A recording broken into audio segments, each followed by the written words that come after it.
5절로 13절 말씀입니다. 마태복음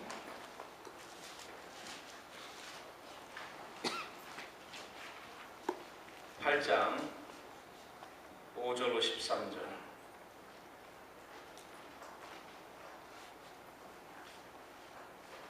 교독하겠습니다. 제가 먼저 5절을 읽습니다.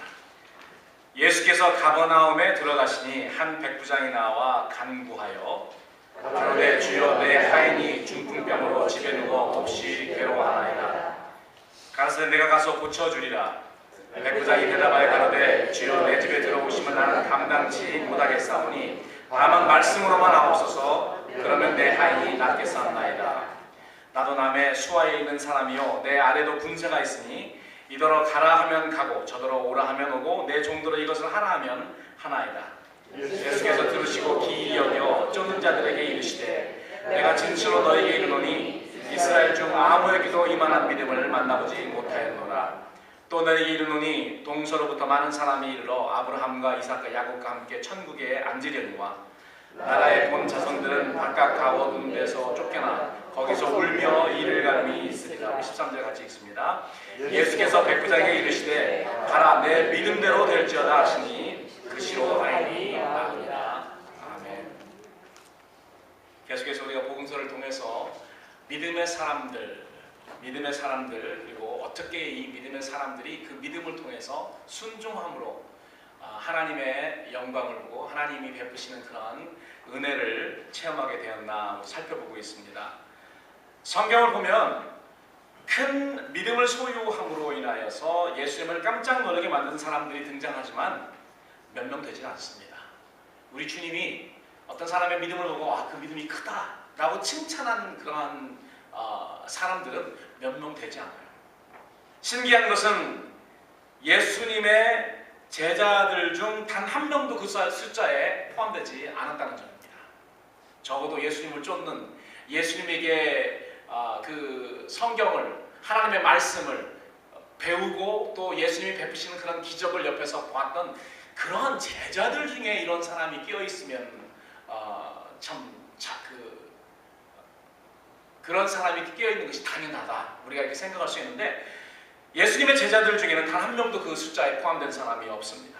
그리고 언약의 백성이라고 자처하던 철저하게 믿었던 그 잘난 유대인들에게도 바리새인들에게도 그 숫자에 단 한 명도 포함되지 않았다는 점입니다. 큰 믿음으로 인해서 예수님을 깜짝 놀라게 했던 사람들은 자기들이 언약의 백성이라고 자부했던 유대인들이 아니었고 그 사람들이 무시했던 그리고 비하했던 이방인들과 또 여인들 중에 연약한 사람들 중에서 그 큰 믿음이 있는 큰 믿음을 소유한 사람이 나왔다는 것이 참 우리가 흥미롭고 신기하게 여겨지는 그런 사건입니다. 사랑하는 여러분, 다른 사람도 아니고 예수님을 깜짝 놀라게 만든 사람이라면 여러분 그 사람의 믿음은 정말 대단한 믿음입니다. 왜? 다른 사람을 깜짝 놀라게 하는 것도 아니고 예수님을 깜짝 놀라게 했기 때문에. 오늘 본문에 보니까 예수님이 그 사람의 고백하는 것을 보고 기이히 여겼다, 깜짝 놀랐다는 그런 말이잖아요. 예수님은 여러분 우리가 잘 아는 대로 예수님은 믿음의 주님이세요. 무슨 말이냐면 믿음을 창시하신 분이라는 거예요. 믿음을 시작하신 분이 예수님이고 믿음을 만드신 분이 예수님이시고 The author of faith, 믿음의 주, 믿음의 창시자라는 거예요.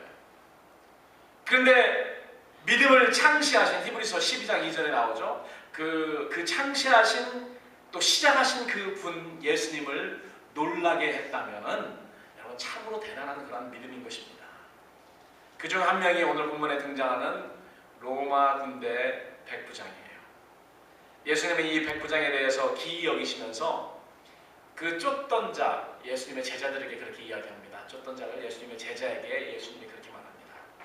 야, 이스라엘 사람들 중에도 그 언약의 백성이라고 하고 나는 하나님의 자녀다, 하나님의 백성이다라고 자부하던 철저하게 그렇게 완벽하게 믿었던 그 유대인들 중에서 이스라엘 사람들 중에서도 이러한 믿음을 가진 사람을 내가 만나본 적이 없다. 그렇게 칭찬을 하셨던 것입니다. 이 사람은 그 당시 유대 지역에 파견 나와 있던 로마 군대의 백부장이었죠. 백부장은 우리가 잘 알듯이 100명의 군사를 지휘하는 장교로서 지금 계급으로 따지자면은 중대장, 한 대위 계급 정도 달고 있는 그런 사람일 것입니다. 도대체 로마 군대의 백부장이었던 그러한 신분을 가지고 있던 이 사람이 어떤 믿음을 소유하고 있었길래 예수님으로부터 이런 칭찬, 이스라엘 중에서 내가 이런 믿음을 가진 사람, 이런 큰 믿음을 가진 사람을 만나본 적이 없다는 그런 칭찬을 들었을까요? 우리는 지난 4주에 걸쳐서 예수님을 믿는 믿음 때문에 주님의 명령에 순종함으로 인해서 놀라운 은혜의 기적을 체험한 믿음의 사람들을 특별히 우리 복음서를 통해서 살펴보고 있습니다. 오늘은 큰 믿음으로 인해서 주님을 깜짝 놀라게, 기이 여기게 하신 그런 백부장의 믿음을 여러분들과 함께 살펴보며 도전받는, 우리의 믿음이 도전받는 그런 기회를 삼기를 원합니다. 자, 그럼 백부장이 어떤 사람이었을까요? 첫 번째로 보니까 백부장은 남에게 자비를 베풀 줄 아는 사랑에 자비가 풍성하고 사랑이 많았던 그런 사람입니다. 주님을 놀라게 한 이 믿음을 가지고 있었던 백부장은 그 당시 무자비하고 포악함의 대명사였던 로마 군대의 장교였어요. 100명 정도 군인을 통솔했다. 여러분, 로마 군대의 이 군인들은요, 참으로 그 당시에 악명 높았던 그런 사람들입니다. 그렇기 때문에 그 당시에 그 유럽 전체를 다 통치하던 로마 제국의 군대들 아닙니까? 그럼에도 불구하고 이 백부장은 아래에 있는 사람을 사랑하고 배려할 줄 아는 그런 사람이었습니다. 무슨 아래에 있는 어떤 그러한 부하들을 사랑하는 것이 아니었고요, 자기 하인을 사랑했다는 것입니다. 6절에 보니까 그가 예수님에게 나와서 간구하되 주여 내 하인이 중풍병으로 집에 누워서 몹시 괴로워합니다. 이렇게 이야기합니다. 그가 예수님 앞에 나오게 된 이유가 지난 주일날 우리가 공부했던, 여러분 회당장 야이로의 그 이야기를 여러분 기억하십니까? 지난 주일날 회당장 야이로가 예수님 앞에 나오게 된 이유가 뭐였습니까? 사랑하는 자기의 딸이 지금 죽어가고 있기 때문에 예수님 앞에 나와서 다급한 심정. 그리고 예수님이 야이로의 집에 갈 때에 예수님 뒤로 살짝 와서 내가 예수님 겉옷만 만져도 내가 치유받겠다고 생각하고 예수님 앞에 나온 그 여인도 누구를 위해서 나왔습니까? 자기가 너무 고통스럽기 때문에 12년 동안 그 혈루병으로 인해서 너무 고통을 받았기 때문에 자기를 위해서 나왔어요. 자기 사랑하는 딸이나 혹은 자기의 고통 때문에 나온 것이 아니고요, 이 백부장은 자기 하인 때문에 예수님에게 나왔습니다. 하인 때문에. 그 당시 백부장 정도의 위치였다면은 자기 밑에 있는 사람을 시켜서 예수님을 강제로 데리고 와서 명령할 수도 있을 그런 위치의 사람이었습니다. 그러나 집에 있는 자기 하인이 중풍병으로 고통하고 있는 것을 보고 불쌍히 여겨서 손수 주님 앞에 나와서 간구합니다. 그래서 이 백부장은 중보 기도자의 참 좋은 모델이라고 생각해요. 나의 어떤 문제를 나와서 기도하는 것도 좋고, 나의 사랑하는 가족을 위해서 나와서 기도하는 것도 좋지만요, 자기 하인을 위해서. 여러분, 그 당시 하인은 주인의 물건이었습니다. 쓰다가 쓸모없으면 병들고 약해지고 쓸모없으면 언제든지 버려도 됩니다. 그런 물건의 하나에 지나지 않았는데, 오늘 그 하인을 위해서 이 백부장은 주님 앞에 나와서 간구하는 그런 모습을 우리가 볼 수 있죠. 주인과 하인의 관계는 사랑을 주고받는 관계도 아니었습니다. 하인은 주인의 소유물 뿐이었습니다. 그런데 놀라운 사실은 그들 관계가 하늘과 땅 차이인 주인과 종, 주종 관계였음에도 불구하고 이 백부장은 그의 종을 사랑하고 있었다는 것입니다. 그래서 그 중보 기도자의 좋은 모델이라 그랬는데요, 여러분, 중보 기도자는 이런 사랑을 가지고 있어요. 내가 사랑하는 사람, 성도들을 위해서, 이웃을 위해서 사랑이 있어야지 그 중보 기도, 불쌍히 여기는 마음이 있어야지 그 기도가 하나님이 들어주시는 그런 간절한 기도가 나오는 것입니다. 동일한 사건을 기록한 누가복음 7장에는 사랑이라는 단어가 두 번 등장합니다. 한 번은 백부장이 유대인들을 사랑하는 그런 사람이라는 것을 설명하기 위해서 유대인 장로들이 특별히 나와서 예수님 앞에 그 사람은 유대인들을 사랑하는 사람이었습니다. 그 말씀을 그 간구를 들어주세요. 유대인 장로들의 입에서 나오고 또 한 번은 백부장이 자기 종을 얼마나 사랑한 사람이었든지 설명하기 위해서 복음서의 저자인 누가가 그렇게 기록을 합니다. 사랑이라는 단어가 두 번 나왔어요. 백부장이 훌륭한 것은 자신이나 가족을 위해서가 아니고 재산의 그 일부처럼 취급되었던 자기 하인을 위해서 주님 앞에 나와서 간청했다는 사실입니다. 빈틈없는 교리는 있었지만은 행함은 없고 율법에 대한 엄격한 준수는 있었지만 사랑의 삶이 없었던 당시 유대 종교 지도자들과 달리 비록 백부장은 이방인이었습니다. 로마군 장교로서 속국 백성인 유대인들조차 인정했던 아름다운 삶이 있었고요. 병든 노예 한 명에게도 마음을 쓸 줄 알았던 사랑과 자비와 양선의 사람이었다는 것입니다. 사랑하는 빛나는 교회 성도 여러분, 이런 성품이 있다고 다 믿음의 사람은 아닙니다. 이런 성품이 있다고 다 믿음을 가진 사람은 아니에요. 그러나 제가 확실하게 여러분들에게 말씀드릴 수 있는 것은 이런 성령의 열매가 없으면서도 믿음이 있다고 자부하며 성령의 사람이라고 말할 수 없다는 것입니다. 갈라디아서 5장에 보면은 오직 성령의 열매는 사랑과 희락과 화평과 오래 참음과 자비와 양선과 충성과 온유와 절제이라고 기록되어 있습니다. 저는 이 구절을 읽으면서 이런 생각을 한 적이 있어요. 왜 이 9가지 성령의 열매 중에서 믿음이라는 그러한 단어가 없을까? 왜 믿음이 제어되어 있을까라는 그러한 생각을 한 적이 있었는데요. 성령의 열매에 믿음이 포함되지 않은 이유는 믿음 그 자체가요, 이 성령의 나무이기 때문에 그렇습니다. 믿음이라는 성령의 나무에서 이 9가지 성령의 열매, 사랑의 열매, 양선, 이런 모든 그러한 열매들이 있기 때문에 믿음을 통해서 모든 이런 것들이 일어난다는 것입니다. 그렇기 때문에 믿음이 포함되지 않았다.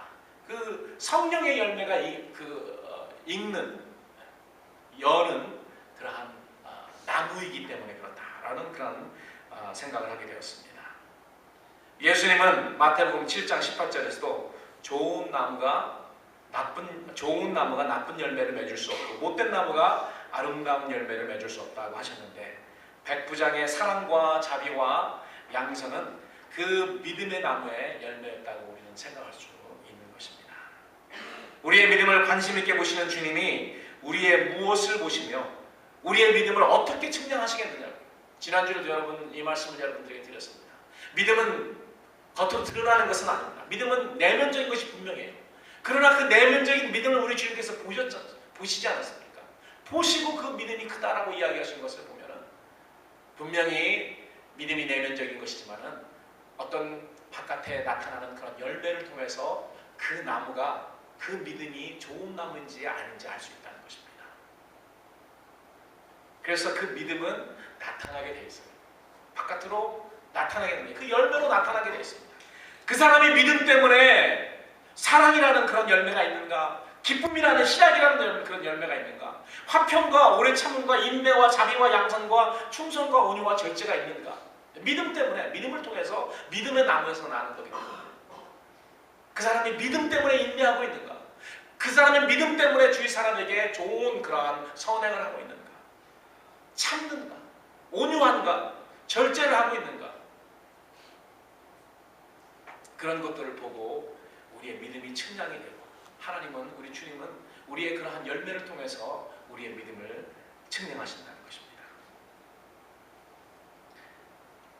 상당히 많은 사람들이 성도들의 믿음과 인격은 별개 문제라고 잘못된 생각을 가지고 있습니다. 절대로 그렇지 않습니다.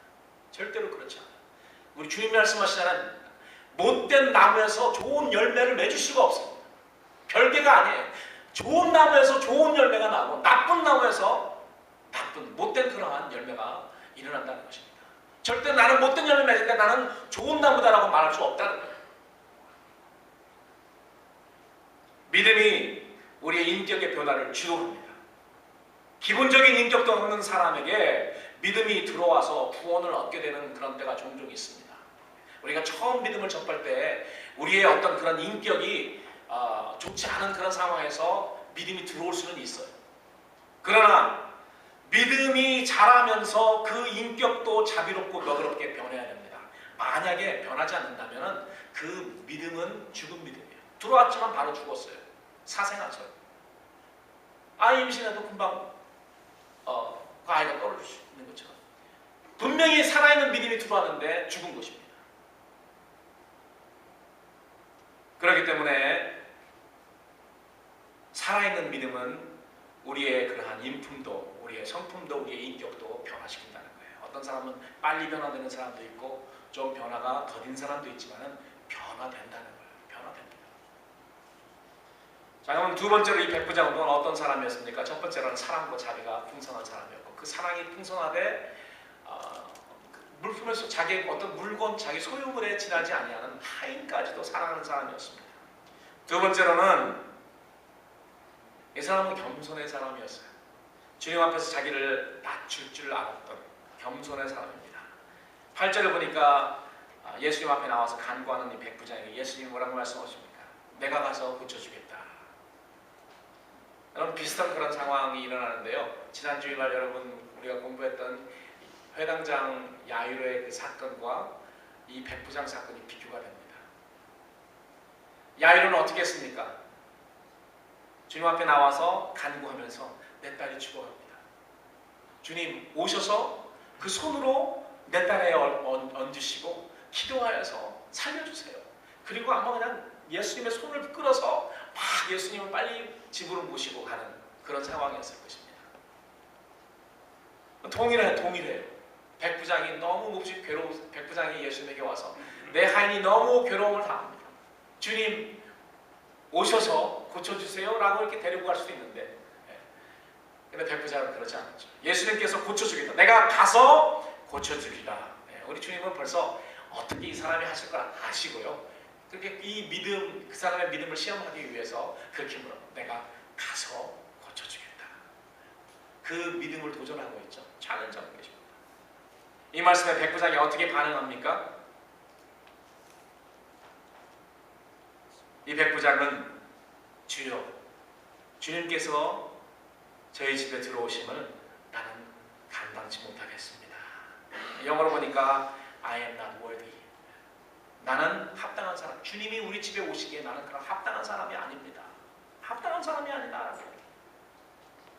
주님께서 자기 집에 들어오시라고 하자 자기는 이방인이고 죄인이기 때문에 주님 들어오시는 것을 감당치 못하겠다.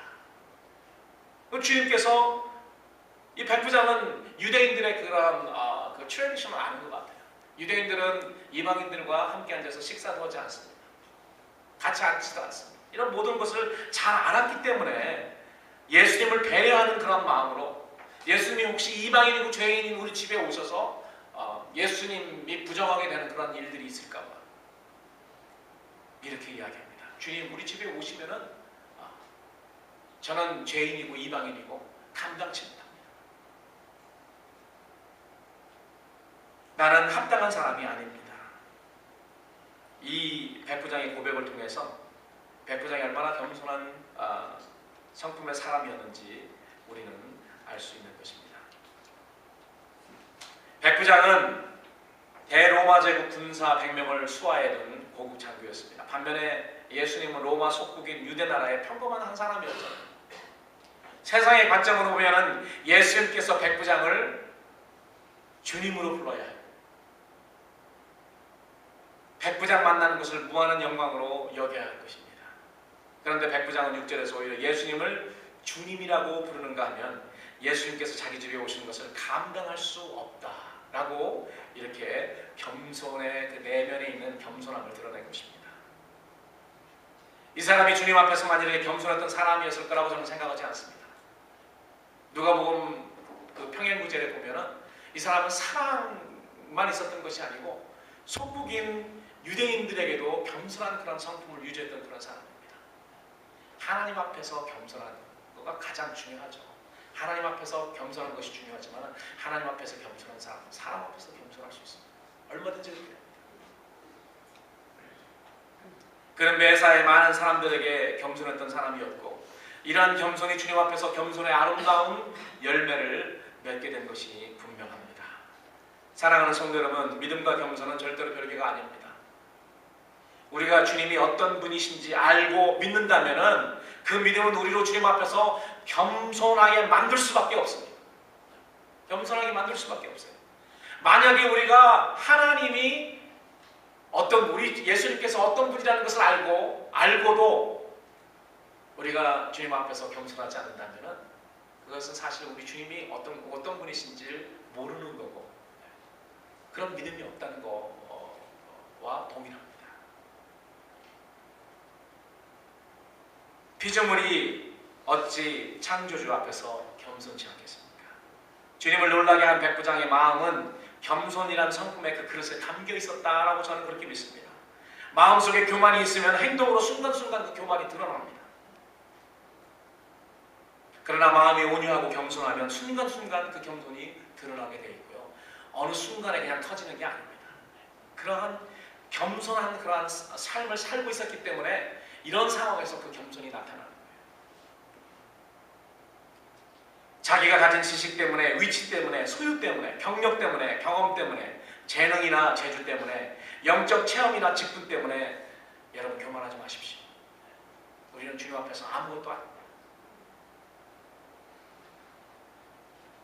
이 백부장이 이러한 자비로운 인격과 겸손의 성품의 사람이었지만은 이 백부장이 소유했던 우리 주님이 보고 깜짝 놀라했던 기이 여기셨던 그런 믿음의 본질은 아닙니다. 겸손과 사랑과 이런 것은 믿음의 본질은 아니에요.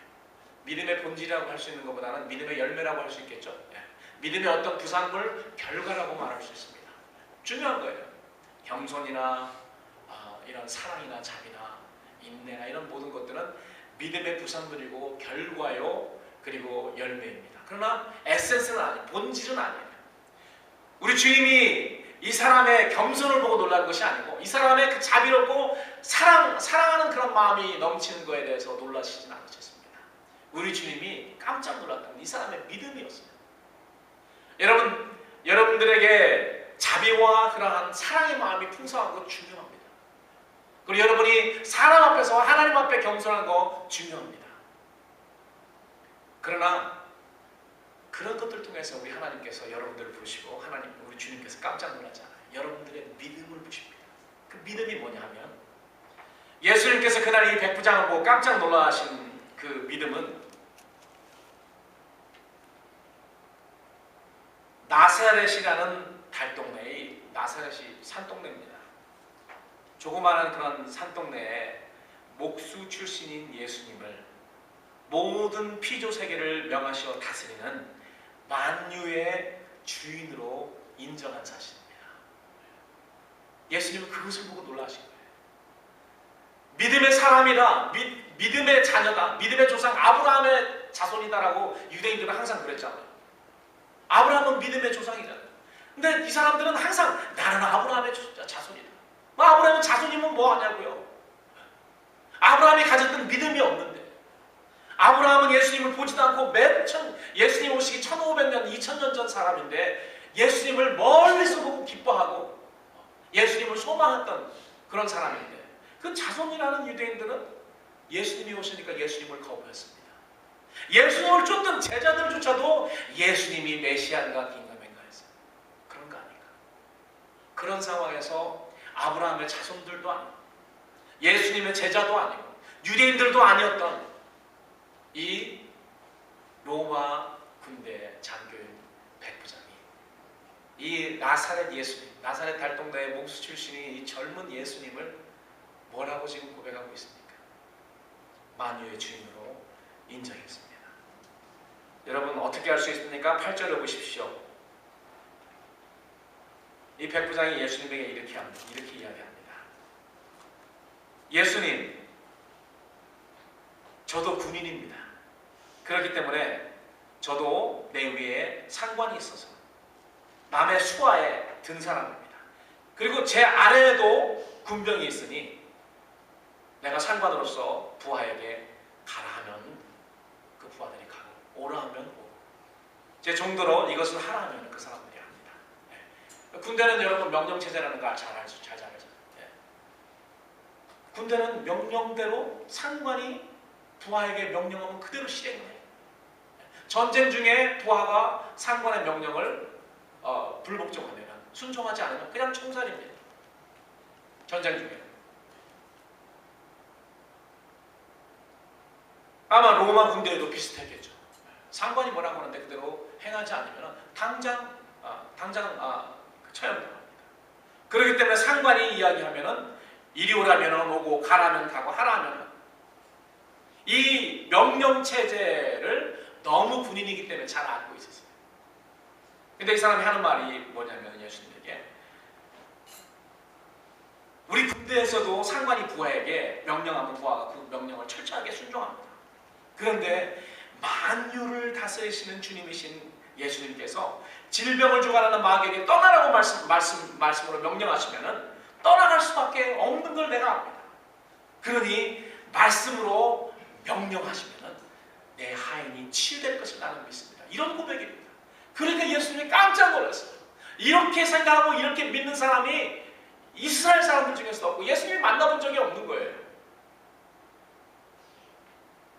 예수님을 만유를 창조하시고 만유를 다스리는 만주의 주로 믿지 않고 어찌 이런 믿음의 고백이 나올 수 있겠습니까? 예수님은 풍랑이 일어나는 바다를 향해서 바람아 잔잔하라 말씀으로 명령하셔 순종케 하시는 만유의 주님이십니다. 또한 귀신 들린 사람을 향해서 더러운 귀신아 그 사람에게서 나오라 하시자 귀신이 소리 지르며 그 사람에게서 나왔다. 하늘의 정사와 권세를 다스리는 만왕의 왕이신 것입니다. 이 백부장에는 예수님을 만주의 주 만왕의 왕으로 믿는 크나큰 그러한 믿음이 있었어요. 그래서 예수님은 그날 백부장의 그 믿음을 보셨고 그 믿음 때문에 깜짝 놀라시며 기이 여기셨던 것입니다. 10절에 보면은 주님께서 이 백부장의 믿음을 기이 여기셨다고 이렇게 말하는데요. 따르는 무리들에게 뭐라고 합니까? 예수님을 쫓는 무리인 제자들에게 이렇게 이야기하십니다. 내가 진실로 너에게 이르노니. 예수님이 진실로 이른다를 때 할 때는 우리가 좀 더 그 초점을 거기다 맞춰야 됩니다. 예수님의 말씀은 다 진실하신데 특별히 예수님이 내가 진실로라는 그런 말씀을 하실 때는 그 다음에 나오는 그러한 그 내용들이 중요합니다. 내가 진실로 너에게 이르노니 이스라엘 중에서 이만한 믿음을 만나보지 못했다. 예수님은 아직까지도요 이스라엘 사람 믿음의 조상인 아브라함의 자손들 중에서도 이런 믿음을 가진 사람을 발견하지 못했다는 것입니다. 저는 이 말씀을 읽으면서 이 말씀 속에서 유대인들을 향한 예수님의 탄식 소리를 들었습니다. 믿음의 조상 아브라함의 자손인 이스라엘 사람들이 소유해야 될 그 믿음이 어찌 이스라엘 사람들에게 보이지 않고 이방인인 이 로마 군병 백부장에게 보인다는 말입니다. 믿음의 자손들은 다 어디에 있는가? 이런 예수님의 탄식 소리가 이 구절을 통해서 들립니다. 예수님이 이 백부장의 믿음의 고백을 듣고서 기뻐하셨겠지만 한편으로는 그 마음이 굉장히 다운되셨을 것 같아요. 왜? 예수님은 이스라엘 사람들을 위해서 오셨잖아요. 여러분 잘 아시죠? 그 백성에게 오셨는데 요한복음 1장에 보니까 예수님이 하나님이신데 그 하나님이 자기 백성에게 왔는데 그 백성이 거부를 했습니다. 오히려 이방인들이 예수님을 고백하고 이방인들이 예수님을 영접합니다. 그러니까 요한복음에서 요한복음을 기록한 요한도 그렇게 이야기하죠. 그 백성에게 왔는데 그 백성들은 거부했다.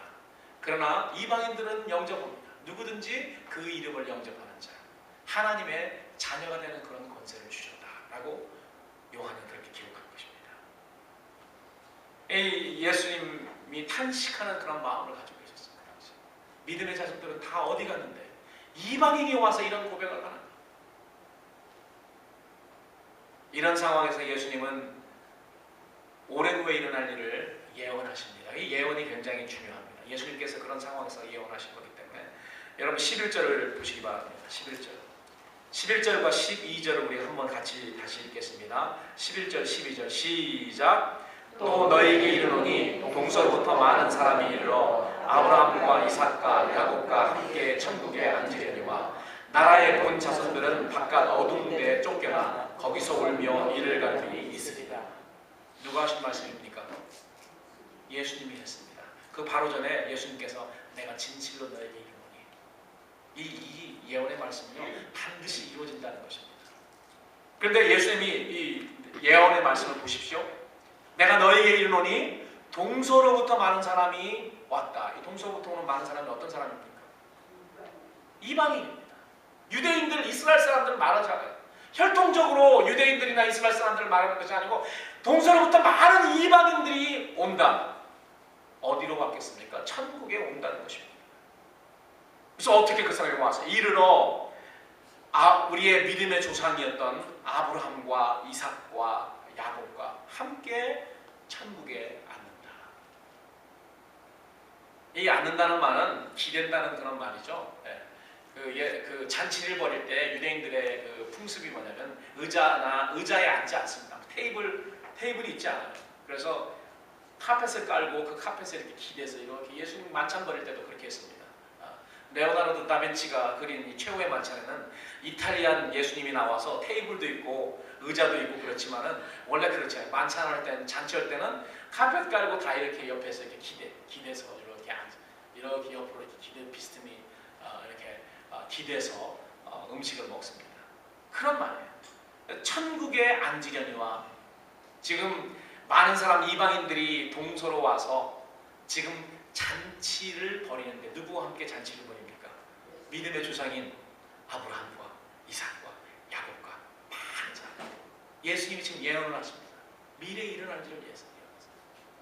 이방인들이, 많은 이방인들이 그 믿음 때문에 믿음의 조상인 아브라함과 이삭과 야곱과 함께 앉아서 천국에서 잔치를 벌일 거라는 겁니다. 그런데 정작 누구는 나라의 본자손, 누굽니까? 유대인들이에요. 이스라엘 사람. 혈통적으로 아브라함의 자손인 이스라엘 사람들을, 유대인들을 이야기합니다. 그들은 바깥 어두운 데 쫓겨나 거기서 울며 이를갈미 있으리라. 왜 이 사람들이 어두운 데서 쫓겨나, 바깥 어두운 데 쫓겨나서 거기서 울며 이를 갑니까? 예수님을 거부했기 때문에, 믿음이 없기 때문에 그렇습니다. 지금도 없어요. 앞으로도 없을 것입니다. 저는 확신합니다. 제가 말하는 건 개인적인 유대인들을 말하는 게 아니에요. 개인적으로는 유대인들이 지금도 돌아오고 앞으로 더 많은 사람들이 돌아올 것입니다. 그러나 어떤 사람들이 생각하듯이 이스라엘 국가 전체가 마지막에 다 돌아온다는 그런 일은 절대 없을 것입니다. 그런 일은 없어요. 개인적으로는 예수님을 믿고 돌아오는 사람들이 있어요. 만약에 전체가 다 돌아온다면 예수님이 말씀하신 이 예언은 거짓말이에요. 그렇게 안 될 거라는 거예요.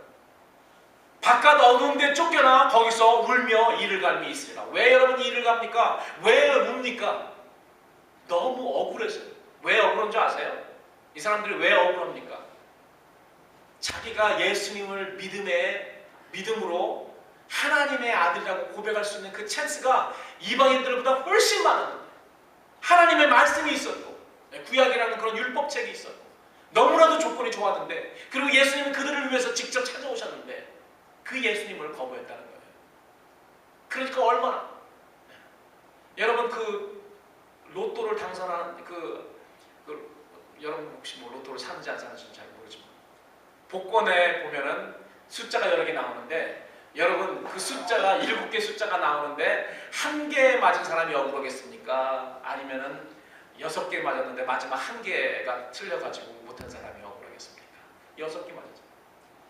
이 유대인들이 바깥 어두운데 쫓겨나서 거기서 울며 이를 가는 것은 뭐냐면, 이 복권 당첨회를 우리가 비유하자면은 7개 숫자 중에서 6개는 맞았는데 7개가 못 맞았어요. 믿음이 없어서 탈락을 해서. 그러니까 너무 억울한 거예요.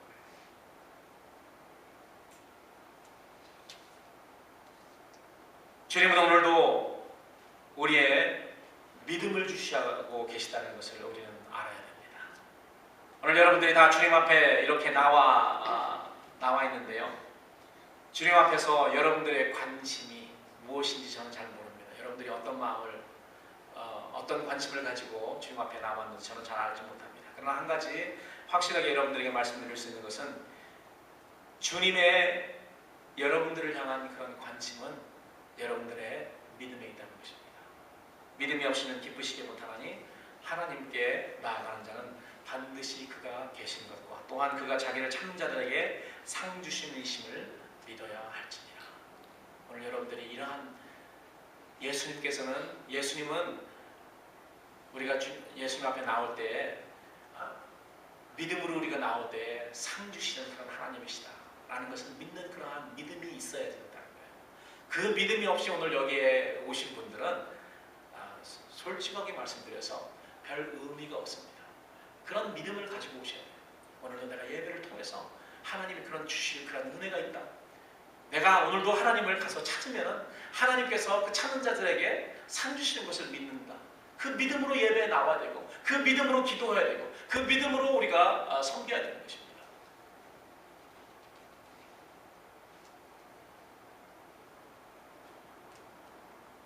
우리 주님은 어떤 문제라도 해결치 못하시는 문제가 없다는 그런 믿음, 어떤 장애물과 어려움도 개의치 아니하고 주님 앞에 나오던 자들을 우리 주님은 눈여겨보십니다.